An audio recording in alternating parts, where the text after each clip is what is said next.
Hello दोस्तों। आज जो सच्ची घटना मैं आपके साथ शेयर करने लगा हूँ वो अहमदाबाद के एक बहुत ही डरावने घर की कहानी है जिसमें हम पहले रहा करते थे। ये बात है 1997 की। हम लोग एक जॉइंट फैमिली में रहते थे। मेरे डैड, उनके दो भाई और उनके मम्मी और डैडी। मेरे एक अंकल की शादी होने वाली थी, जिस वजह से हमने घर का रीडेवलपमेंट का काम स्टार्ट किया। हमारे घर के पीछे एक खाली प्लॉट था, वो हमने परचेज़ किया और उसको भी हमारे घर के रीडेवलपमेंट प्रोग्राम में ऐड किया ताकि घर थोड़ा बड़ा हो जाए और सब ऑक्यूपाई कर पाए। अब 6 महीने बाद मेरे अंकल की शादी हुई। हम उस घर में रहने के लिए चले गए। कुछ टाइम गुजरने के बाद घर का माहौल थोड़ा चेंज होने लगा। जैसे कि मेरे मम्मी और मेरे आंटी, जिनकी अभी शादी हुई थी, उनको कभी कभी घर में कुछ अजीब सा महसूस होने लगा। जैसे कि एक रात मेरे अंकल और मेरे डैड काम की वजह से अहमदाबाद से बाहर गए हुए थे। घर में खाली मेरे मम्मी और आंटी थे। देर रात प्यास की वजह से आंटी की आंख खुली। वो पानी पीने किचन में गई। जब वो वापस अपने रूम में जाकर डोर बंद करने लगी तो बाहर से किसी ने डोर पुश करके उनको डोर बंद करने नहीं दे रहा था।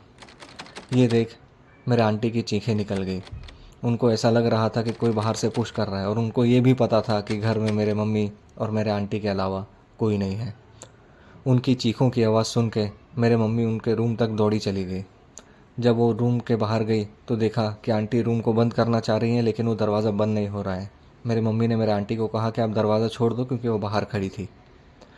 ये देख आंटी बहुत घबरा गई। उन्होंने गेट खोला और मेरी मम्मी ने उनको संभाला।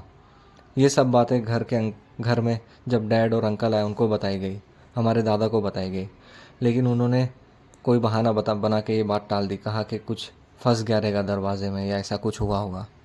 अब ये बात को कुछ वक्त गुजर गया। उसके कुछ टाइम बाद जब मेरे मम्मी और आंटी किचन का काम ख़त्म करने के बाद रात में किचन बंद कर दिया। नेक्स्ट मॉर्निंग जब किचन ओपन किया तो किचन की वॉल्स पे स्क्रैचेस के निशान थे, जैसे किसी ने अपने नेल्स से वॉल पे स्क्रैच किया हो। अब ये सारे स्क्रैचेस देख के मेरे आंटी और मेरे अम्मी दोनों थोड़े घबरा गए।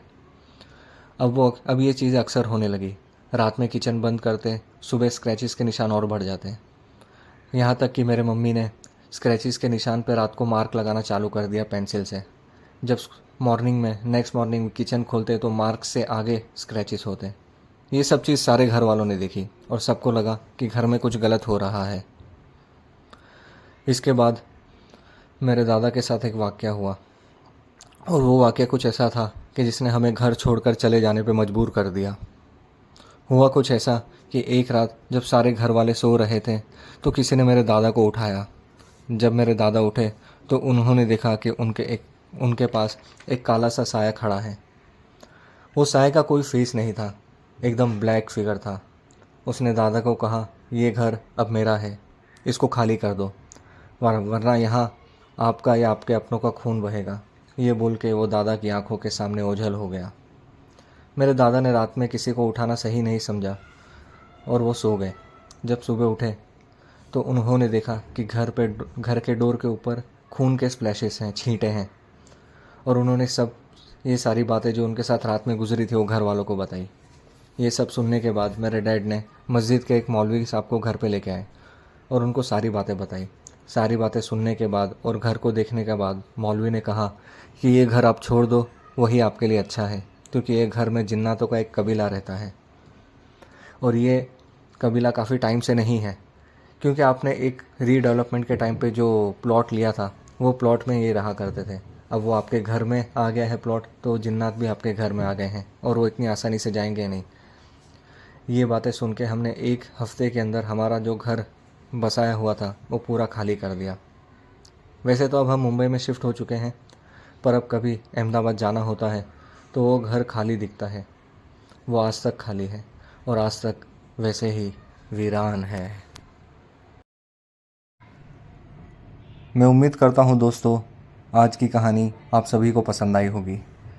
इसी तरह का हॉरर कंटेंट, स्पूकी स्टोरीज़ सुनने के लिए हमारे चैनल को शेयर करें, लाइक करें और सब्सक्राइब करें। अगर आप में से किसी को अपनी कहानी शेयर करनी है तो हमारे स्क्रीन के ऊपर हमारे ईमेल आईडी फ्लैश हो रहा है, उसी पे अपनी कहानी शेयर करें। Thank you.